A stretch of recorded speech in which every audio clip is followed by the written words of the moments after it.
तो दोस्तों स्वागत है आपका ओवरऑल मटेरियल के चैनल पे। और यहाँ पर आज हम लोग डिस्कस करने वाले एपिसोड नंबर 81 को, जहाँ पर एक लड़की का खून हो गया था घर के अंदर और सीआईडी वालों को कुछ पता नहीं चल रहा था। तो चलिए एपिसोड को शुरुआत करते हैं। सबसे पहले आप लोग चैनल को सब्सक्राइब कर दो और बेल आइकन पे क्लिक कर दो। तो दोस्तों फिर एक बार स्वागत है आपका सीआईडी सीज़न 2 के एपिसोड नंबर 81 में। और एपिसोड नंबर 81 की शुरुआत होती है एक घर से, जहां पर सीआईडी वाली टीम पहुंच जाती है और वहां पर एक लड़की बहुत ज़्यादा परेशान हो चुकी थी। वो बार बार किसी को कॉल कर रही थी। फिर यहाँ पर जैसे सीआईडी वाले पहुँचते हैं तो देखते हैं कि कैसे यहाँ पर दरवाज़ा नहीं खुल रहा है। फिर दया सर दरवाज़ा तोड़ देते हैं। उसके बाद हम लोग आगे देखते हैं कि यहाँ पर लाइव स्ट्रीमिंग भी चल रही थी और लाइव स्ट्रीमिंग को देखते हुए यहाँ से सीआईडी वाले आगे बढ़ते। घर के अंदर बहुत ज़्यादा तमाशा हो चुका था, मतलब बहुत ज़्यादा सामान बिखरा पड़ा था। वहाँ पर एक पर्दा था जो पूरी तरह से गिर चुका था नीचे। फिर यहाँ पर श्रेया मैम को लाश मिल जाती है उस लड़के की, जो कि घर के अंदर बंद हो चुकी थी। फिर इसके बाद उसकी लाश के पास उसकी बहन भी आ जाती है और उसकी बहन बहुत ही ज़्यादा रोने लगती है और उसके पास जाने की कोशिश करती है, लेकिन यहाँ पर अवनी मैम उसको रोक लेती है। फिर यहाँ पर हम लोग अगले सीन में देखते हैं कि आखिरकार कैसे इसकी मौत हो गई होगी। घर तो पूरी तरह से बंद था, इसी बात की चर्चा सीआईडी वाले कर रहे होते। फिर यहाँ पर हम लोग देखते हैं कि आगे श्रेया मैम जो होती है यहाँ पे इन लोगों को बोलती है थोड़ा साइड में हो जाओ। फिर यहाँ पर ये फॉरेंसिक की बैग लेकर अंदर आती है। फिर यहाँ पर सीआईडी वाले यही चर्चा कर रहे होते हैं कि घर तो पूरी तरह से बंद था अंदर से, फिर खूनी ने अपना काम कैसे कर दिया, कैसे किसी ने इसका खून कर दिया। फिर यहाँ पर दया सर यहाँ से उसकी बहन से पूछ रहे होते कि ये क्या चल रहा था और ये अंदर कैसे बंद हो गई। तो फिर ये बोल रही थी कि इसके 5 मिलियन फॉलोअर्स कंप्लीट होने वाले थे, इसलिए उसने लाइव स्ट्रीमिंग चालू की थी। फिर यहाँ पर हम लोग देखते हैं कि सिक्योरिटी गार्ड बोलता है सर मैंने तो किसी को अंदर बाहर जाते हुए नहीं देखा है। तो बेसिकली यहाँ पर घर अंदर से पूरी तरह से बंद था, तो इसलिए यहाँ पे सीआईडी वालों को कोई सुराग नहीं मिला था और इसकी मौत कैसे हुई ये भी पता नहीं चल रहा था। लेकिन यहाँ पर इस पे गले पे पर्दे के निशान थे, तो सीआईडी वालों को लगता है इसका दम घुटने से मौत हुई है। फिर यहाँ पर ये लोग देखते हैं कि पंकज को मिल जाता है कि उसके लाइव स्ट्रीमिंग में उसको किसी ने सरेआम धमकी दी थी। फिर यहाँ पर सीआईडी वालों को शक होता है कि किसी ने शायद उसका खून कर दिया होगा। फिर हम लोग आगे देखते हैं कि यहाँ पर अवनी मैम दया सर के पास आती है और बोलती है कि सर लाश को देख के कुछ पता नहीं लग सकता। फिर यहाँ पर हम लोग देखते हैं कि सीआईडी वाले बोलते हैं कि सारे फिंगरप्रिंट उठा लो। तो यहाँ पर सीआईडी की टीम पूरी तरह से फिंगरप्रिंट घर में जितने भी है उतने उठाने की कोशिश शुरू कर देती है। फिर यहाँ पर दया सर जो होते उसकी बहन से पूछते हैं कि क्या उसका किसी के साथ झगड़ा था। तो वो बोलती है नहीं, उसका किसी के साथ कोई झगड़ा नहीं था। फिर ये इसकी बहन बोलती है मुझे पक्का यकीन है जिसने उसको धमकी दी है उसने उसका खून किया है। दरअसल वो उसका बॉयफ्रेंड था और वो उसके बीच में बहुत दिनों से बहुत ज़्यादा झगड़े चल रहे थे। फिर यहाँ पर हम लोग देखते हैं कि दया सर और पंकज सर यही बात कर रहे थे कि शायद उसी ने इनको मारा होगा। तो फिर यहाँ पर दया सर एक्चुअल में क्या हुआ होगा इसकी प्रीवियस सीन को दोहराते हैं, मतलब याद करते हैं। फिर यहाँ पर ये बोलते हैं कि जैसे ही वहाँ से वो लड़का आया होगा और इसके लाइव स्ट्रीमिंग में उसके सर के ऊपर ग्लास फेंक दिया होगा और इसी की वजह से ये बेहोश हो चुकी होगी। और फिर बेहोश होने के बाद यहाँ पर इसने उसका पर्दे से गला घोट के खून कर दिया होगा। तो फिर यही सीन हम देखते हैं प्रीवियस में। फिर उसके बाद यहाँ पर दया सर वही बातचीत कर रहे होते कि आखिरकार कैसे उसने उसको मारा। तो फिर यहाँ पर श्रेया मैम बोलती है सर मुझे लगता है कि घर पूरी तरह से बंद है, तो मुझे नहीं लगता कि वो घर के अंदर आकर उसको मार सकता है। अब श्रेया मैम भी 2, 3, 4 बार उस सीन को प्रीवियसली बताने की शुरुआत करती है कि कैसे आखिरकार उसने उस लड़की को मार दिया होगा। तो फिर यहाँ पर अब हम लोग देखते हैं कि आगे सीआईडी की टीम यही प्रीवियस सीन याद करती है कि आखिर कैसे उसका खून हो गया होगा। तो फिर अब हम जैसे ही प्रेजेंट टाइम में आते हैं, यहाँ पर अवनी मैम भी बोलती है सर मुझे नहीं लगता कि कोई बाहर से अंदर आकर यहाँ पर खून कर सकता है। तो फिर अब बेसिकली पंकज सर बोलते हैं सर मुझे पता है खून किसने कर दिया होगा। मतलब यहाँ पर थोड़ा सा कॉमेडी सीन आता है और ये लोग बोलते हैं कि पंकज सर बोलते हैं कि इसका खून हो सकता है किसी आत्मा ने कर दिया होगा। तो फिर यहाँ पर इनका कॉमेडी सीन ख़त्म होने के बाद ये लोग जिसने उसको धमकी दी थी उसको पकड़ लेते हैं और फिर यहाँ पर सीआईडी ब्यूरो में उसके साथ पूछताछ शुरू कर देते। फिर दया सर बोलते हैं कि सर यहाँ तुमने लाइव स्ट्रीमिंग में उसको धमकी दी थी जान से मारने की। तो ये बोलता है हाँ सर मैंने बस यही गलती कर दी। लेकिन यहाँ पर ये बोलता है कि सर मैंने ज़रूर उसको धमकी दी थी लेकिन मैंने उसका खून नहीं किया है। फिर यहाँ पर सीआईडी की टीम उससे पूछताछ करती है कि हमने तुम्हारे फ़ोन का लोकेशन देखा है, तुम उसी के घर के बाहर थे। तो फिर अब हम लोग यहाँ पर देखते हैं कि जैसे ही उसके साथ पूछताछ ख़त्म हो जाती है, यहाँ पर जिसने उसको धमकी दी थी उसके यहाँ पर फिंगरप्रिंट है जो श्रेया मैम ले रही थी उससे। फिर इसके बाद जैसे ही उसके फिंगरप्रिंट लेकर हो जाता है तो फिर यहाँ पर उससे पूछताछ शुरू कर देते हैं सीआईडी वाले कि आखिर तुमने उसको क्यों मारा। फिर यहाँ पर वो भी बताना शुरू करता है कि सर मैंने उसको नहीं मारा है।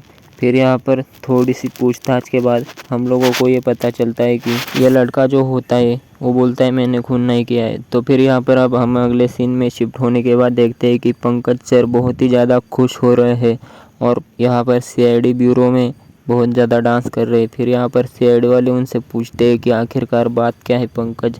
तो फिर यहाँ पर ये नाचते ही जा रहे थे। फिर थोड़ी देर के बाद ये बताते हैं कि क्या हुआ है ज़रा बताओ। तो फिर यहाँ पर पंकज सर बोलते हैं सर खूनी का पता लग चुका है। तो फिर यहाँ पर ये सीआईडी वाले उनसे पूछते हैं कि आखिर बताओ कौन है खूनी। तो यहाँ पर पंकज सर जो होते वो बोलते हैं कि खूनी वही है जिसने उसको धमकी दी थी। तो फिर यहाँ पर उनकी डांस पे यहाँ पर सीआईडी वाले पानी फेर देते और बताते हैं कि वो खूनी नहीं है। तो फिर यहाँ पर हम लोग देखते हैं कि सीन शिफ्ट होता है सीआईडी टीम के फॉरेंसिक लैब में। तो यहाँ पर सालुंके सर जो होते पर्दे से अपना गला घोटने की कोशिश कर रहे होते। फिर यहाँ पर सालुंके सर बताते हैं कि मैं ये पता लगाने की कोशिश कर रहा हूँ कि कैसे आखिरकार इसकी मौत हो चुकी है। तो फिर यहाँ पर ये बोलते हैं कि ना तो इसके सर पर चोट लगने की वजह से इसकी मौत हुई है और ना ही इसका गला घुटने की वजह से मौत हुई है। इसकी मौत किसी और ही चीज़ से हुई है। सालुंके सर बताते हैं कि एसी में कोई केमिकल मिलाया गया था, इसी की वजह से इसकी मौत हुई है। तो फिर यहाँ पर हम लोग देखते हैं कि एक होटल के बाहर का सीन शिफ्ट होता है और यहाँ पर उसके सरफिरे फैन का सीन होता है जिसकी मौत हो चुकी थी। तो फिर यहाँ पर श्रेया मैम उसको मैसेज करती है कि सीआईडी तुम्हें पकड़ने वाली है, तुम भाग जाओ। तो फिर ये अपने आप ही बाहर आ जाता है। फिर यहाँ पर इसको सीआईडी वाले पकड़ लेते हैं। पंकज सर उसका रास्ता रोकते हैं और बोलते हैं ज़रा सीआईडी से मिल के जाओ। तो फिर यहाँ पर ये भागने लगता है लेकिन दया सर उसको पीछे से पकड़ लेते हैं। फिर यहाँ पर इससे पूछताछ शुरू कर देते हैं कि आखिर तुमने उसको क्यों मारा है। तो फिर यहाँ पर ये बोलता है मैंने उसको नहीं मारा है, अगर मैंने उसको मारा होता तो मैं सच बोल चुका होता। फिर यहाँ पर सीआईडी वाले बोलते हैं हमने तुम्हारे फ़ोन की लोकेशन चेक की है तो तुम घर के बाहर गए थे उसके। तो फिर यहाँ पर ये बताता है कि मैं हाँ उसके घर के बाहर गया था लेकिन मैं घर के अंदर नहीं गया। फिर यहाँ पर ये बताता है कि मैं उसके घर के अंदर एक गिफ्ट देने को गया था लेकिन मैं जैसे ही दरवाजे के पास पहुँचा तो फिर मुझे अंदर से कुछ आवाज़ आने लगी। फिर यहाँ पर मैं डर के भाग गया। तो फिर यहाँ पर उसका प्रीवियस सीन भी हमें दिखाते हैं। फिर यहाँ पर पंकज सर बोलते कैसे फ़ैन हो, अपनी एक्टर को मरने के लिए छोड़ दिया और भाग गए वहाँ से। तो फिर यहाँ पर इसके साथ भी इन्वेस्टिगेशन ख़त्म हो जाती है। फिर यहाँ पर अब सीआईडी वाले फिर से थोड़ी सी चर्चा शुरू कर देते हैं और फिर श्रेया मैम बताती है कि सर हमने लाइव स्ट्रीमिंग चेक किया तो उसमें हम लोगों को ये पता चला कि लाइव स्ट्रीमिंग के टाइम वहाँ से वो लेफ़्ट साइड में कहीं पे गई थी। तो फिर यहाँ पर अब सीआईडी वाले फिर से चर्चा करते हैं कि आखिरकार इसका खून हुआ कैसे। तो फिर यहाँ पर हम लोग देखते हैं कि फिर से फॉरेंसिक लैब में सीन शिफ्ट हो जाता है और फिर यहाँ पर डॉक्टर सालुंके के साथ अभिजीत सर की थोड़ी सी तू में दिखाते हैं। फिर यहाँ पर एसीपी सर के साथ भी थोड़ी सी कॉमेडी दिखाते हैं। फिर इसके बाद यहाँ पर डॉक्टर सालुंके बताना शुरू कर देते हैं कि इसकी मौत आखिरकार हुई कैसे। तो फिर यहाँ पर डॉक्टर सालुंके बताते हैं कि एक केमिकल की वजह से इसकी मौत हुई है। मैंने इसके हाथ की उंगलियों को चेक किया, फिर यहाँ पर मुझे एक इंजेक्शन का साइन दिखा। तो फिर यहाँ पर डॉक्टर सालुंके ये बता देते हैं कि इसकी मौत किसी केमिकल की वजह से हुई है। फिर यहाँ पर ये बताते हैं कि ये किसी छोटी सी सुई के जैसा केमिकल था, जैसे ही वो सुई उसके हाथ में घुपी तो इसकी मौत हो चुकी। फिर यहाँ पर अब इस सुई को भी यहाँ पर दिखाते हैं सीआईडी वाले और फिर यहाँ पर अब फिर से उस खून हुई लड़की के घर पे जाते और यहाँ पर पूरी तरह से ढूंढना शुरू कर देते हैं कि आखिरकार यहाँ पर वो चीज़ कहाँ पे। तो फिर यहाँ पर जैसे ही वो लोग देखते ही पंकज सर को एक रिमोट मिल जाता है और फिर वो एसी का रिमोट होता है, उसको जैसे ही ये दबाते हैं तो इसके हाथ में वो सुई चुभ जाती है। फिर यहाँ पर इसका कॉमेडी सीन शुरू हो जाता है और पंकज सर बोलते हैं जल्दी से एटीट्यूड दो वरना मैं मर जाऊँगा।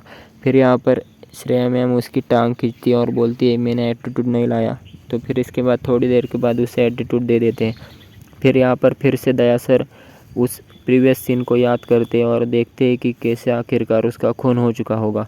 तो फिर यहाँ पर वो बताते हैं कि ये जैसे ही यहाँ पर अपनी लाइव स्ट्रीमिंग चालू कर दी होगी वैसे ही उसका कॉल आ गया होगा और वो उसको धमकी देने शुरू कर दिया होगा। फिर यहाँ पर ये थोड़ी सी कंफ्यूज हो गई होगी और फिर ये इसके बाद एसी के पास गई होगी और यहाँ पर जैसे ही इसने एसी को पकड़ा होगा, मतलब एसी के रिमोट को हाथ लगाया होगा, उसके हाथ में सुई चुभ गई होगी और फिर इसके बाद ये यहाँ पर पर्दे में आकर गिर गई होगी। फिर यहाँ पर सीआईडी ब्यूरो में उन चारों को बुला लेते हैं, यानी कि उसकी बहन को, उसके बॉयफ्रेंड को, उसके सरप्राइज फ्रेंड को और जिसने उसको धमकी दी थी उसको भी। फिर यहाँ पर सीआईडी वाले बताते हैं कि हमको खूनी का पता मिल चुका है। फिर यहाँ पर ये उसकी बहन पूछती है सर अगर आपको पता लग चुका है तो बताइए कौन है उसका खूनी। तो फिर यहाँ पर ये बोलते हैं कि खूनी वही है जिसने इस एसी के रिमोट में केमिकल वाली सुई लगाई है। फिर यहाँ पर वो पूछते हैं कि ये रिमोट कोई पहचानता है।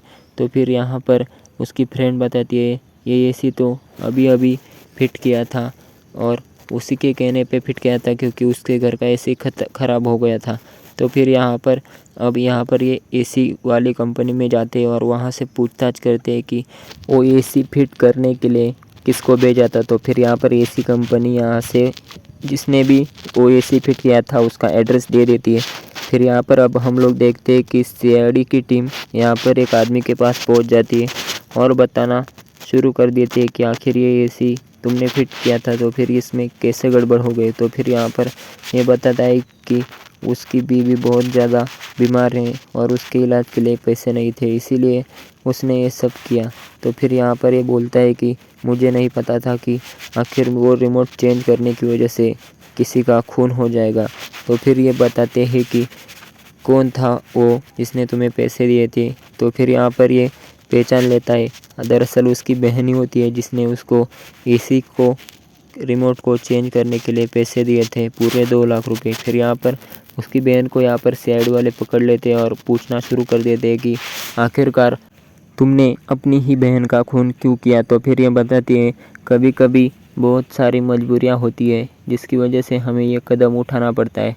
तो फिर ये बताती है कि मेरे मम्मी पापा का खून ख़राब एसी की वजह से हो गया था और इसके बारे में मेरी बहन ने पता लगा लिया था और वो एसी कंपनी के ख़िलाफ़ कंप्लेंट करने जा रही थी। फिर यहाँ पर दया सर बोलते हैं कि इसमें तो तुम्हारा ही फ़ायदा था ना, तुम्हारे मम्मी पापा को न्याय मिलता। तो फिर यहाँ पर ये बोलती है कि एसी वाली कंपनी ने मुझे पैसे दिए थे, दरअसल मैं बहुत ज़्यादा कर्जे में थी इसीलिए मैंने वो पैसे ले लिए और अपनी बहन को भी चुप रहने को बोला, लेकिन उसने मेरी एक नहीं सुनी। फिर यहाँ पर ये बोलती है कि उसी वजह से मुझे उसका खून करना पड़ा।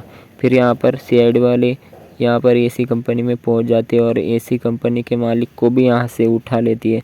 फिर यहाँ पर अब हम लोग देखते हैं कि सीआईडी वालों का सीन शिफ्ट होता है, जहाँ पर सीआईडी वाले यहाँ पंकज के लिए बहुत सारे पंच पकवान लेके आते हैं और उसको खाने को बोलते हैं। फिर ये बोलता है कि सर मेरे लिए इतनी पार्टी क्यों। तो फिर ये बोलते हैं कि तुमने बहुत बड़ा काम कर दिया, खूनी का पता लगा लिया। फिर यहाँ पर पंकज सर को दया सर बोलते हैं कि लेकिन तुम्हारा तो डाइट है ना। तो फिर ये बोलते हैं कि नहीं सर संडे को चल जाता है। तो फिर यहाँ पर दया सर उसको बोलते हैं ये खा लो लेकिन इसके बदले तुम्हें 16 किलोमीटर दौड़ना पड़ेगा। फिर पंकज सर खाना शुरू कर देते हैं और यहीं पे एपिसोड ख़त्म हो जाता है। तो दोस्तों ये था एपिसोड नंबर 81। जल्द मिलेंगे किसी और एपिसोड के साथ, तब तक के लिए चैनल को सब्सक्राइब कर दो और वीडियो को लाइक कर दो, बेल आइकन को क्लिक कर दो ताकि सबसे पहले आपकी तरफ मेरा वीडियो पहुंच जाए, जिससे आप सीआईडी के सारे एपिसोड देख सको। तो मिलते हैं अगले वीडियो में। Bye bye, take care.